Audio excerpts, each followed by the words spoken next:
අද අම්මලා 100 ගණනක් පුතාලගේ පෙට්ටි පෙරලගෙන අඬනවා මලකෙවල් වල. මොකද කිසිම පිරිමි ළමයෙක්ගේ අම්මා කෙනෙක් තාත්තා කෙනෙක් කැමති නැහැ නැහැදිච්ච කමට ගෙදරට කෙල්ලෙක් එක්කන් එනවට. අවුරුදු එකමාරක් බැන්නා.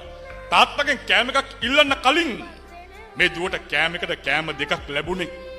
අද කන්න නැහැ.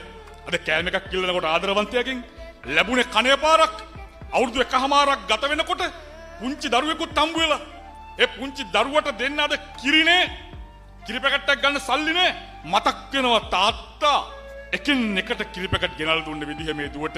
මොකද ඔබ ජීවිතේ දිනපු දවසට තාත්තා කවදාවත් කියන එකක් නෑ. පුතේ මට සරමක් ගෙනල්ලා දෙන්න කියලා. තාත්තා කවදාවත් ඉල්ලන එකක් නෑ. පුතේ මට ෂර්ට් එකක් කරන් දෙන්න කියලා. හැබැයි තාත්තා ආසයි එක දවසක මගේ දුව මේ ජීවිතේ ඉස්සරහටම ගිහිල්ලා ඉන්නව බලන්න. මේ අඬපු කඳුළු වස්සෙන් මේක දරුවෙකුටවත් බන්ධනාගාර බිත්ති 4ක් ඇතුලේ අඬන්න වෙයි කියලායි.